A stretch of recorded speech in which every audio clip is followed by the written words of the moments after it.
Hi, Terry here, and welcome to another episode of Times Gone Tech. So, before I get this video started, I would just like to take a few seconds to give my condolences to the family of Paul Harrell, who recently passed away, as I'm sure most, if not all of you know. Paul was I guess, a gun YouTuber. He's started his channel in 2012, and he just died recently of pancreatic cancer. Unlike my channel, Paul's was a good channel. You would learn a lot from watching his videos, and you still can. The channel is still on. His brother is going to be running it from now on. All the past videos are still available. So if you haven't watched them, please do so. I learned a lot from Paul. And anyway, that's all I wanted to say about that.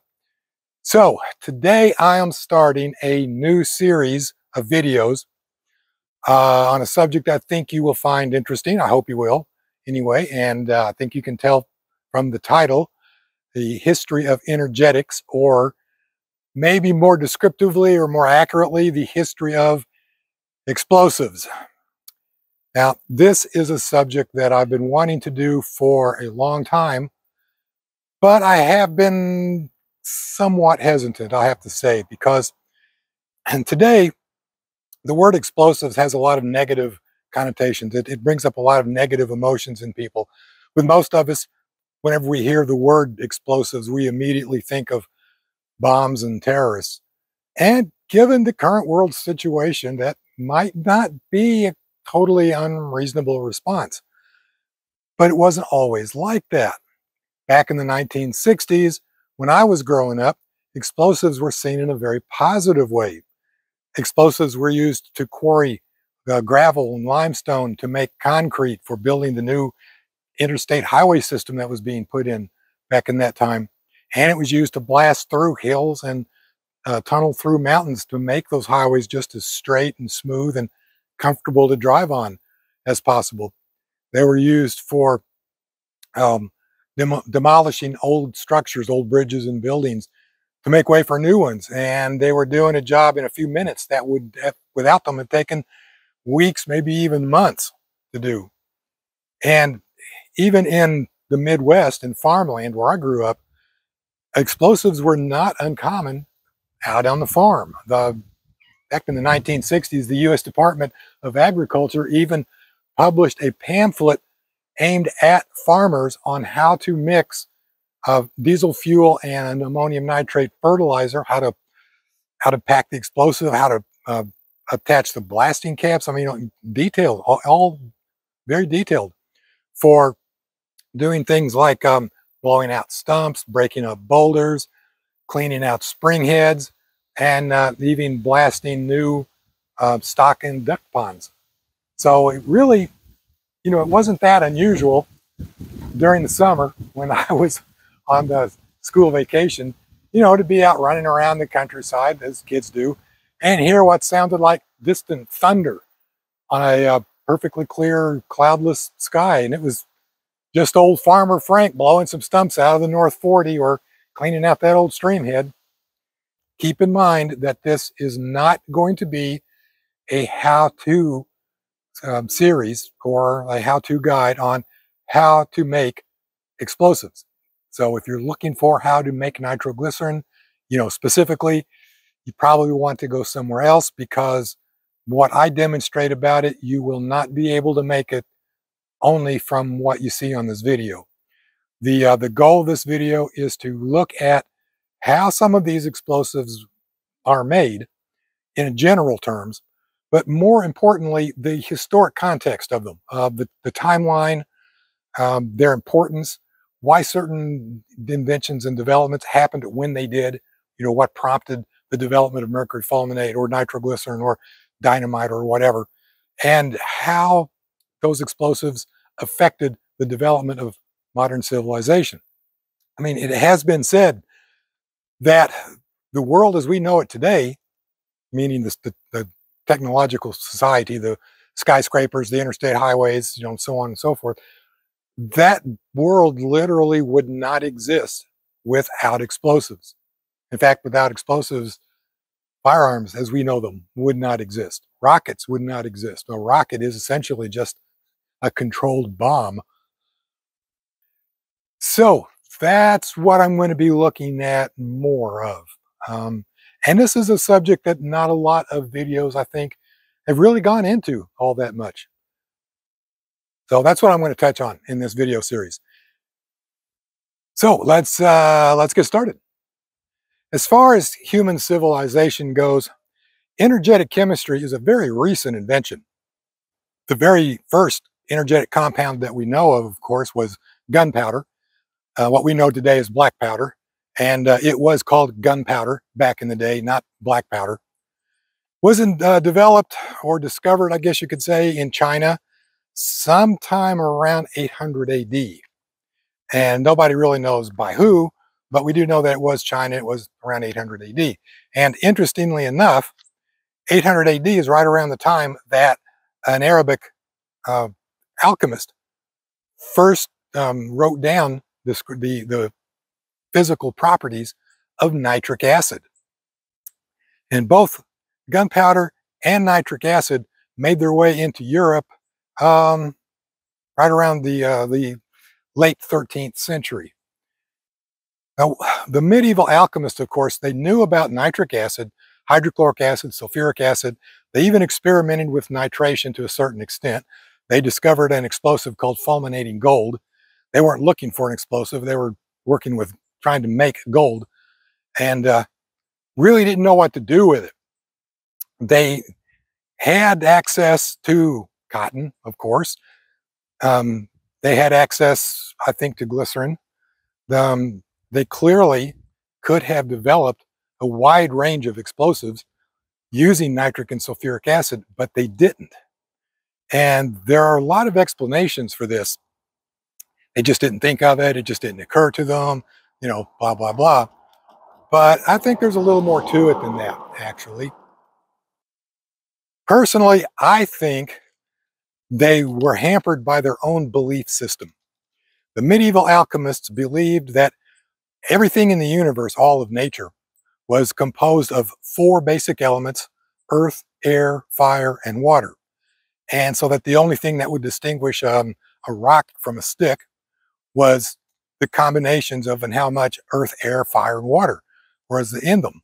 They had no concept of molecules, of atoms, of how atoms and molecules interacted. And because they had no concept of that, they were unable to just put this nitration thing together and create an explosive. And they had gunpowder. They were happy with that. So that's my story, and I'm sticking to it. Ammonium nitrate was first synthesized in 1659 by the German chemist Johann Rudolf Glauber. He called it nitrum flammans, Latin for flaming nitre, after its tendency to explosively burst into flames when exposed to heat. But for some reason, that simple trait never rang a bell in anyone's mind, and it was almost another 300 years before anyone did anything with it.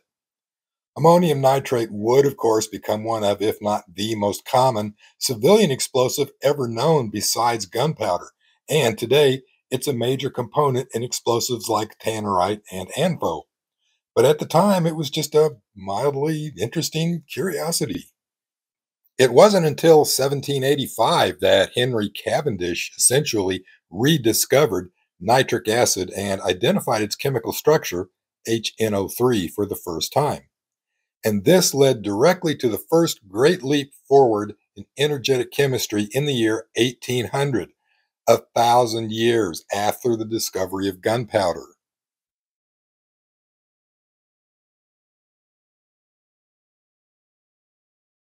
So, our story of the history of energetic chemistry really starts in 1800 with this guy, chemist Edward Charles Howard. Because it was in 1800 when Howard correctly calculated the result of an experiment. He started with mercury nitrate, which he made by dissolving liquid mercury in concentrated nitric acid. He mixed that with some pure ethyl alcohol. A reaction occurred again, and a grayish, powdery, crystalline-like substance precipitated out. Now, the thing about that is, when this substance was washed and dried, an amazing thing happened. It exploded on impact. Howard had invented the world's very first practical impact-sensitive primary explosive. He called the substance fulminating mercury. Fulminate just means to explode with a loud report. Like if a bolt of lightning hit the ground near your house and you were inside, you could say that the blast fulminated through your house. It's an old word. It's not used much anymore, but it was fairly common at the time, so it's natural that Howard would use it to describe his substance. Okay, so why was that important? Well, because by 1800, the firearms industry itself had pretty much developed just about as far as it could go. The technology had. There were a lot of different experiments done. There were a lot of different technologies tried out, but essentially, all of these firearms technologies functioned exactly the same as far as the ignition system itself goes. They were all based on flint and steel. This is a 1738 British Dragoon, but it illustrates the point. Regardless of the design of the firearm, they all functioned in the 1800s and pretty much exactly the same. You had a flash pan for holding some powder. You had a frizzen, which would cover it, and it would provide a striking surface. Then you had a cock, and this is called a cock and not a hammer, that held a piece of flint. So you would put some powder in the flash pan, cover it, load the barrel with the main powder charge, pull back the cock, and then when you pulled the trigger, the flint would strike the frizzen, generating sparks, pushing it open.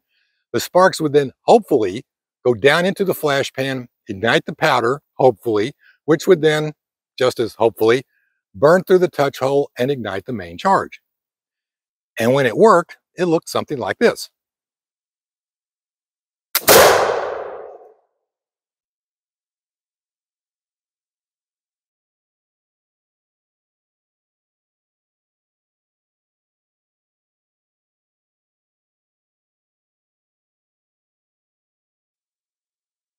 It seems simple and robust enough, but it's got a lot of problems.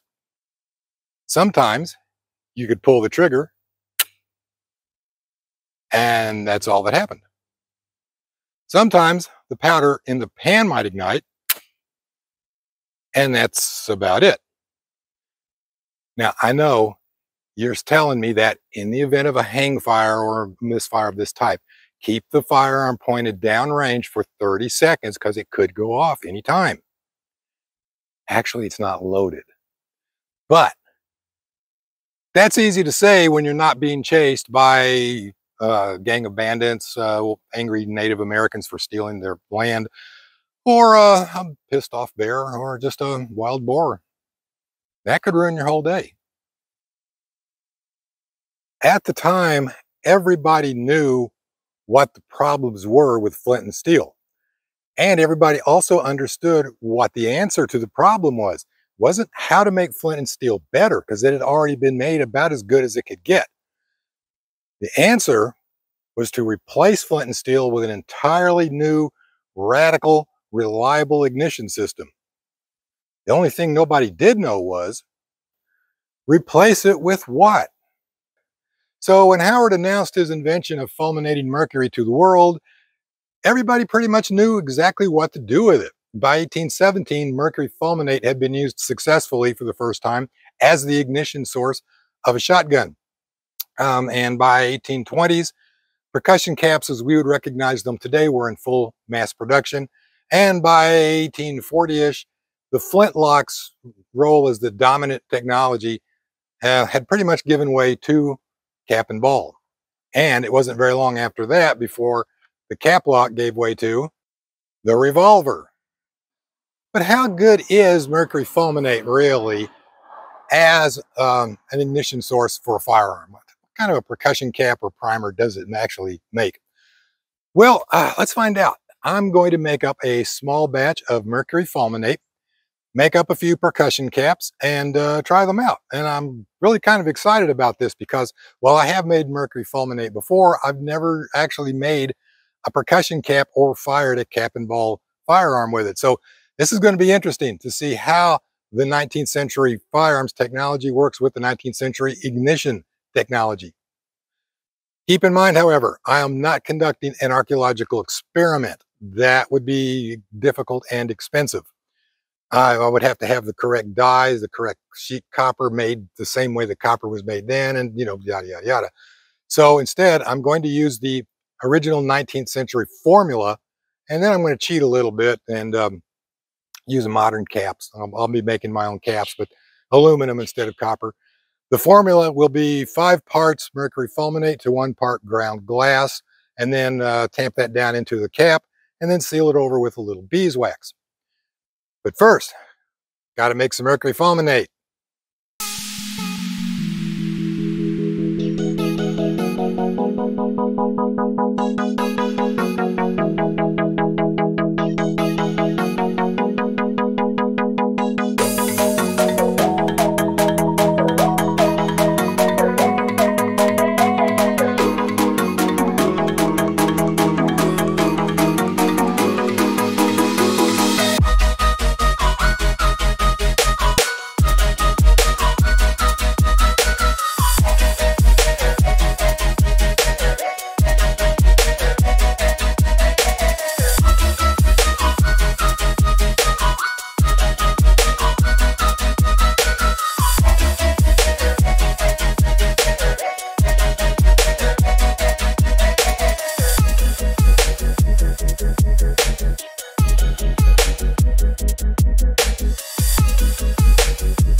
And here it is, fulminating mercury, washed, filtered, dried, and ready to use. And there's enough here probably to make about 100 percussion caps. I'm not going to make that many, but we'll have some fun with the rest of it because I can't keep it. I don't have federal permissions to store it or a bunker to keep it in, so we're going to blow it on the property the same day. Anyway, there it is, fulminating mercury. But how good is it? Is this really fulminating mercury? Well, let's run a few quick tests and find out.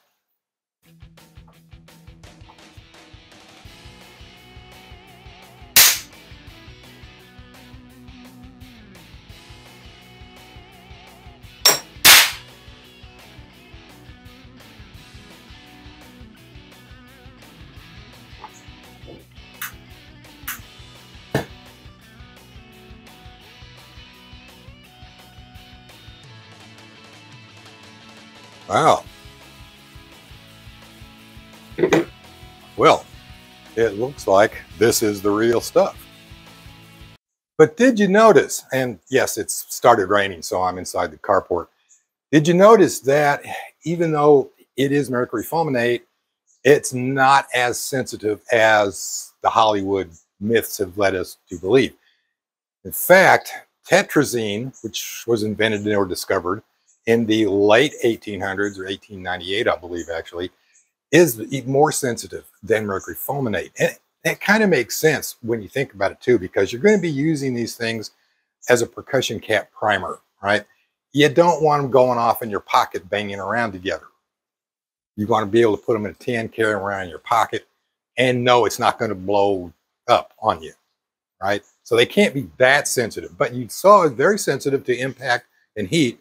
Not so much to friction as, again, people tend to think that it is. And no, it's not going to explode if you throw it on the ground. While it's raining, let's go inside, make up a few caps, and get out on the range and try them out. Well, the rain has let up enough, at least I can get out and shoot. It's got nothing to do with not being able to shoot black powder in the rain. Obviously you can, I just don't like getting out in the rain. It's getting kind of dark now though, so I'm hoping this will show up okay. So I've got my percussion caps made up, got this loaded. The wind is picked up now, so I was going to shoot at a target, and I set it up twice, and just as I started to shoot twice, the wind picked up and blew the target down. So instead, I'm just going to shoot at a tree stump that's out here in the ground. And that's, we're not really checking out my marksmanship skills. We're really looking at how well do these percussion caps work. You can see them on there. And yes, it is loaded, as you can see. This is my Colt reproduction of a Colt 1860 Army 44 caliber. And it is loaded with, starting at the front of the cylinder, the lube is homemade, a mixture of 3/4 beeswax to 1/4 tallow. The bullet is home cast, .453 soft lead ball. The propellant is homemade triple F black powder, 40 grains, 40 grains. And the percussion caps, again, are homemade percussion caps made with homemade fulminating mercury, a little finely ground glass, and some beeswax. And I know some of you are probably thinking, gee, it would have been nice if you'd shown us making the caps. Well, I've got another playlist of 9 videos about how to make percussion caps. I don't really think we need 10. All I did was just, as I said earlier, put some fulminating mercury into an empty shell. I tamped it down, painted it over with a little beeswax, and here we are out in the forest before sundown, hopefully. Let's check these out and see how they work.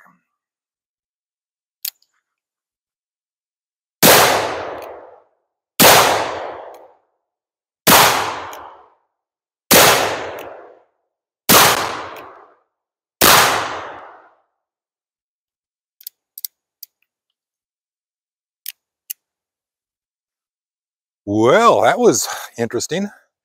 I even had a list of excuses made up for any misfires there might have been, such as the hammer springs on the original guns were a lot stronger than the hammer springs on these guns. So the hammer on this gun does not strike the percussion cap as hard as the ones on the originals. Yeah, well, hard enough, I guess. So as it turns out, fulminating mercury, a little ground glass, and some beeswax does make a fairly decent percussion cap. I know it's only 6 rounds, but it's a good start. So I had some fulminating mercury left, remember? And I thought it would be fun to blow up a watermelon with it. Then I realized that would require making an explosive device, which certain government organizations might kind of frown upon. So instead, I got another cylinder here. Let's see how they do against Walter Melon.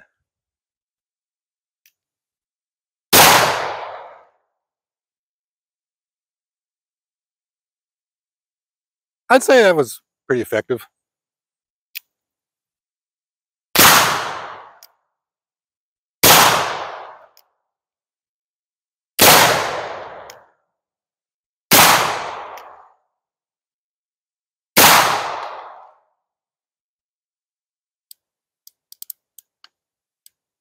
"12 out of 12.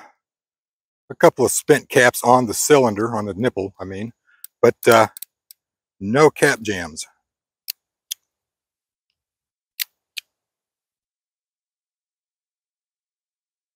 So that's the story of the invention and development of mercury fulminate. As we can see, fulminating mercury does indeed make a very good primer for both cap and ball and conventional firearms. In fact, it was so good, so effective, it was used for over 100 years. It first came into mass production around 1822, and it finally went out of production in 1932 when DuPont issued the first lead styphnate-based primers, which is actually the most popular primer in use still today, not quite 100 years later. So mercury fulminate as a primer has a longer shelf life historically than modern primers have. So mercury, as to the toxicity of mercury, technically lead is less toxic than mercury. As you know, based on my ignorance, I would put the two pretty much even on the same scale, on the same toxicity scale. Neither one of them is going to do you much good. And in the real world, me out here in the forest shooting my little 6-shooter off right, it's probably not going to put enough mercury vapors into the air to be of any concern. Probably not even measurable. The problem is you take 10,000 soldiers on each side of a fight, all shooting at each other at the same time. That's a lot of mercury in the air. And if there's no breeze, those guys are going to be breathing in a lot of mercury. So that was really why there was the push to move away from fulminating mercury. Also, fulminating mercury does not have a really long shelf life. I'm not sure what it is, but military stores, they like to stock things up for 10, 20 years, and mercury fulminate just wasn't cutting it. It also reacts rather poorly with brass. So yeah, that's why lead replaced it. But it had a great run, 110 years, not bad. So again, historically, let's think about this, put this in perspective. Civil War, fulminating mercury. Custer's Last Stand, fulminating mercury. Gunfight at the OK Corral, fulminating mercury. Teddy Roosevelt's charge up San Juan Hill, fulminating mercury. World War I, fulminating mercury. St. Valentine's Day Massacre, fulminating mercury. So that's a pretty good historic run. So, hey, thanks for watching, and see you on the next episode. See you in the next episode. Hey, thanks. See you in the next episode. Yeah. That extra fulminating mercury. I decided to go ahead and make up percussion caps. I made 136 caps out of that one batch. So there is no fulminating mercury left as of watching this video. It's all tied up into percussion caps. Couldn't use it to, on Walter Melon here. So I just made percussion caps out of it, which just means I can now spend more time at the range. And non-corrosive. Yeah, I don't think I would want to eat that one. Yeah, it's getting rain, getting dark, starting to rain again. I'm getting out of here.